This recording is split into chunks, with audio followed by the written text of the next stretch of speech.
cool.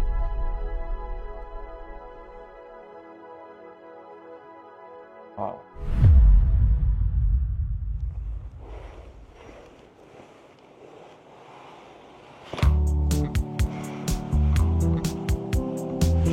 J'ai traversé le monde et je suis arrivé ici pour une chose bien spécifique. Et c'est tellement luxe à mon niveau que j'ai décidé de placer tout le voyage un petit peu sur ce même niveau de luxe. À commencer par cet hôtel de zinzin qui possède la vue la plus banger que j'ai jamais eue de ma vie de voyageur. Est-ce que vous devinez rien qu'à cette vue où est-ce qu'on se trouve? Ou on attend un petit peu avant de faire le big reveal? Et il y a juste un truc qui a pu être un petit peu déroutant au tout début, c'est voilà, depuis le lit, vous avez une vue sur la douche. Bon, pas la vue la plus glamour du monde, je comprends pas trop l'idée. Alors en fait si, l'idée je l'ai complètement compris, mais le jour d'après, en fait, je me suis posé sur le Saint-Trône pour faire un petit point sur l'humanité, on va dire. Et puis là, j'ai regardé en face de moi et là j'ai fait « Ah ouais, d'accord.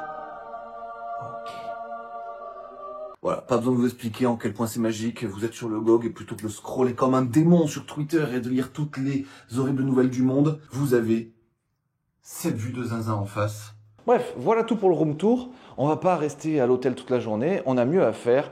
On doit aller explorer un petit peu tout ce bazar. Et surtout, on doit aller faire des petits ajustements. J'en dis pas plus pour l'instant. À tout à l'heure. Hello Meg. Hello. Come on, let's have it out. Go ahead and try a little crazy on me. You don't have to worry about pulling and pushing away. We never used to get it right. So baby, you're right for getting started, but that's how it's gonna be. That shit's out the door. That shit's out the door. Never gonna be broken hearted ever again. That shit's out the door. I'm only gonna think about love ever again.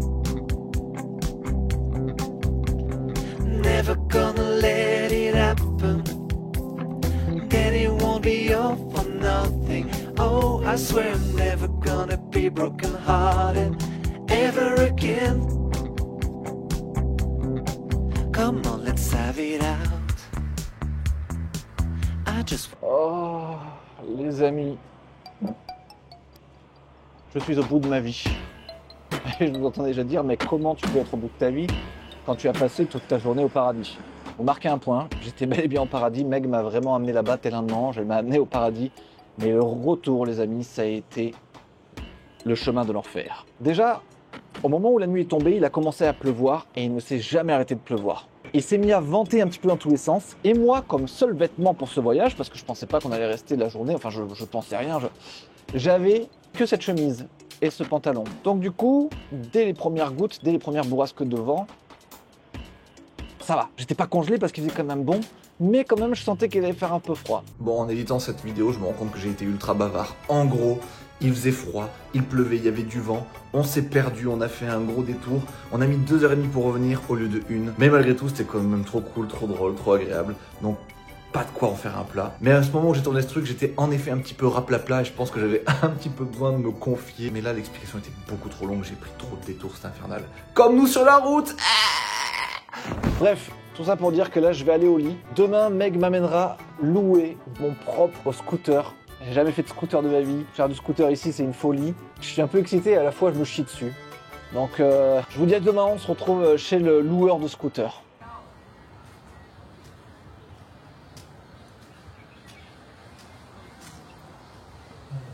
Ok, ma première fois en scooter, j'ai jamais fait de ma vie. Donc on va voir comment je m'en sors. Ça se trouve, je vais tomber.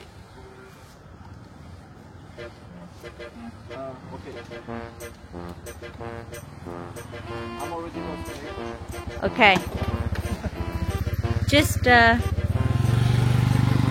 Hey, is it because you didn't kick the stand up yet? Yeah, I did. Are you sure? Yeah. Huh? But I'm gonna turn it down, turn it off. Oh, yeah. You definitely kicked the stand up. Yeah, it's no longer... Okay, hold this, and put this in at the same time. Yes. Yes. Okay. Okay.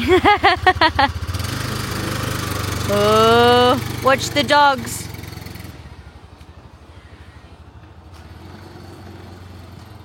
Will he return? We shall see. 2 hours later. Là, c'était simple. Maintenant, on va voir sur la route ce que ça donne, parce que ça risque d'être bien plus compliqué. Mais en tout cas, la première étape est ok. Maintenant que j'ai pris mes remarques, que j'ai un hôtel très sympa, que j'ai un scooter de fou, que j'ai appris à conduire ce scooter de fou dans la pire école du monde, à savoir les routes d'Hanoï, où la circulation, ça tient juste de l'ordre du maraboutisme, si on rentre tous sains et saufs chez soi. Toujours est-il que qui peut le plus peut le moins, et si je sais conduire à Hanoï, je pense que je me démerderai bien sur à peu près n'importe quel type de route désormais.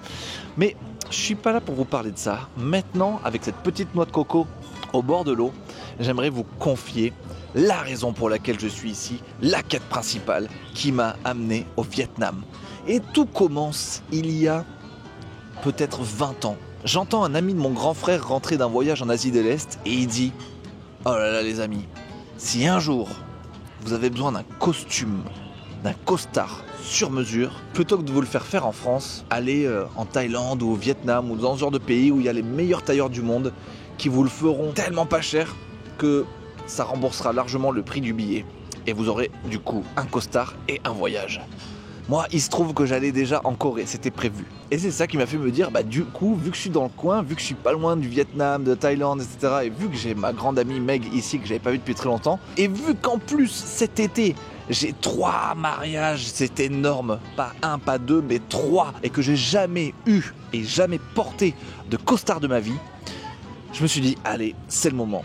Tu vas t'acheter ton premier costard sur mesure, en mode gros mafieux de zinzin, au Vietnam. Et nous y voilà les amis. Et donc je vous propose de suivre les différentes étapes de la confection d'un costume chez des tailleurs vietnamiens à Hanoï. En plus du costard, j'ai commandé 3 chemises en soie sur mesure avec des motifs que je trouve trop beaux. Et en fin de vidéo, je vous révélerai bien entendu le costume, le prix que ça m'a coûté avec les 3 chemises sur mesure. Et bien entendu, on va voir à quoi ça ressemble le quotidien d'un digital nomade ici. À quoi ressemble leur café, est-ce qu'ils sont cool, est-ce qu'ils sont pas cool, est-ce qu'il y en a beaucoup, est-ce qu'il n'y en a pas beaucoup. Il y a des choses ultra croustillantes à dire sur tout ça les amis. Donc j'espère vous avoir un petit peu hypé avec ce bout de rush de 4 minutes, c'est énorme. Je fais que parler avec ma noix de coco, c'est infernal. Tais-toi Benjamin, tais-toi.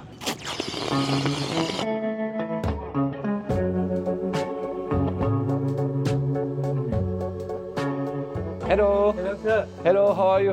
I'm good. How are you? Very good, super exciting. It's your first time in Vietnam? Yeah, first time I'm gonna have a suit. My first time ever. So I hope everything's gonna be nice. I hope you're gonna take care of me very well and guide me through all the process. Yeah, What's your name? Sure. I'm Bo. This one is a little bit lighter for you. Yeah. This one is one slightly darker.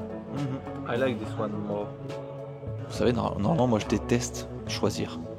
Je déteste avoir le choix. J'aime bien qu'on m'impose un truc. Ici, c'est une dinguerie. C'est infini. Et j'y connais rien. C'est mon premier costume. Donc, je suis nul. Je vais créer une aberration, les gars. Je vais créer Frankenstein. Et le moment que j'ai tant attendu, le truc qui me donne l'impression d'être un ministre, les mesures perso. Je l'ai vu tellement de fois fait sur YouTube parce que je sais pas pourquoi, moi qui suis fan d'ASMR, je me suis maté plein de vidéos de gens qui se font des costards sur mesure et tout. Donc c'est vraiment une idée qui me travaille depuis 1 an. Depuis que je sais que je retourne en Corée, depuis que je sais que j'ai des mariages, je m'étais dit vas-y, tu iras au Vietnam te faire ton costume. Et comme j'étais en pleine transformation physique, que je voulais gagner du poids et du muscle, je m'étais dit que pour le Vietnam, il fallait que je sois au peak time de ma life. Il fallait que j'atteigne mon objectif absolu, le 80 kg pour 1m81. Bon, au final, il se trouve que je me ramène au Vietnam autour de 79 kg, ce qui semble être mon poids de croisière. Et donc voilà, c'est trop cool, trop marrant de se faire mesurer. Là, c'est la consécration d'un long voyage sportif, long voyage diététique aussi. On y est.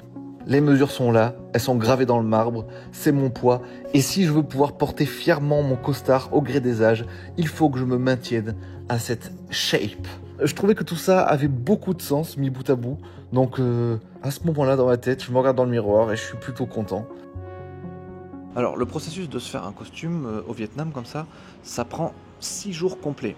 Le premier jour vous allez faire vos mesures, donc c'est l'étape qu'on vient de passer là.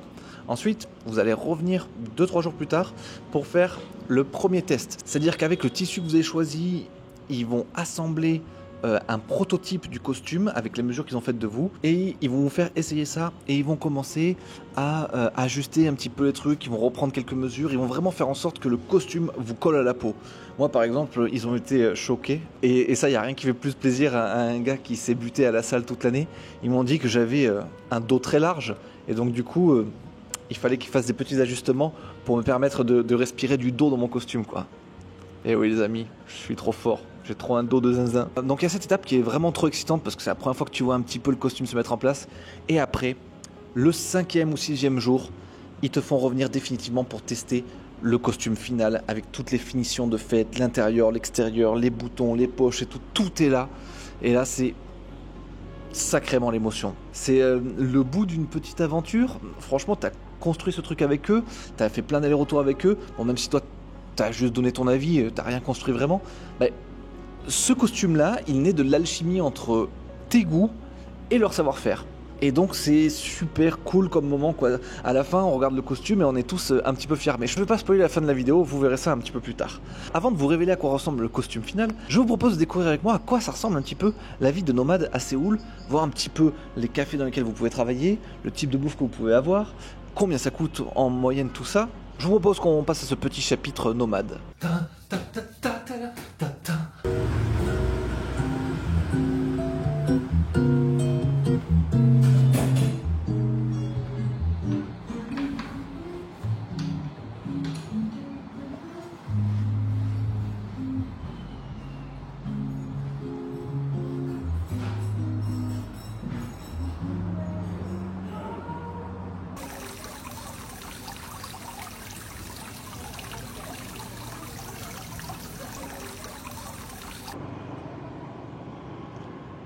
Bord de route, petit boboon qui doit coûter 50 centimes d'euros. On te file les pâtes à part comme ça, tu les trempes dans le jus. Oh, c'est trop bon. Un peu de salade, je trempe dans le jus. La petite viande là qui traîne, je trempe dans le jus. Il y a mon scooter juste là, je suis me caler pépouze. C'est un peu le rêve hein, quand même. Mon premier banh mi du Vietnam, dans un petit décor très sympathique au bord de route. C'est délicieux. Je l'ai déjà entamé à moitié avant de faire cette vidéo. Et là, je me suis dit, attends, mais t'es en train de te régaler comme un diable. Il faut au moins que tu leur en parles. Cette fraîcheur qu'il y a à l'intérieur entre la salade, la coriandre, les petits concombres, les radis marinés, etc. C'est une bombe de saveur et de fraîcheur. C'est absolument trop bon. Je me régale.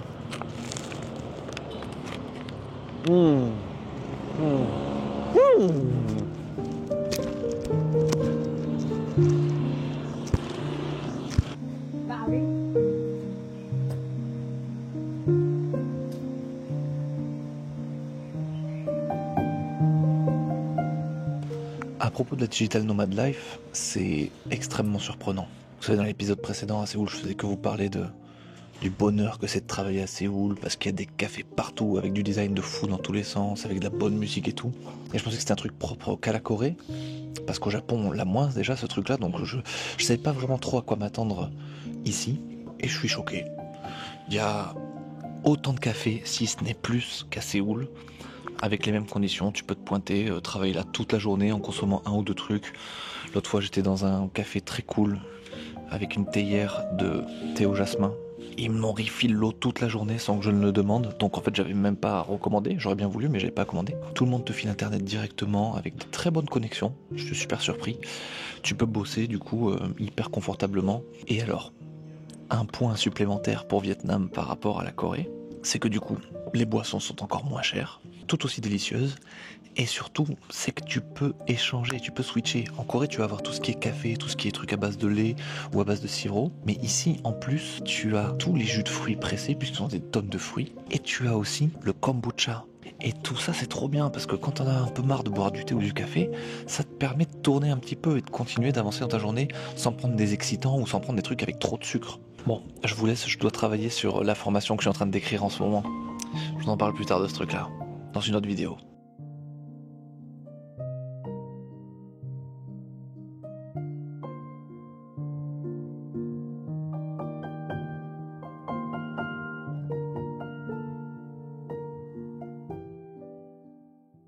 Les amis, c'est le dernier jour de cette aventure. Je vais récupérer le costume. Le process était trop cool. Et là, je suis giga excité de découvrir le résultat final, de le passer sur moi et de voir à quel point ils ont fait toutes les finitions et tout. Ça va être grandiose. On se retrouve à l'intérieur pour le reveal.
Thank you very much for everything. It was lovely to build this thing with you. You gave me so many great advice. I was new and you helped me with everything. So thank you very much. If some of my subscribers come to you,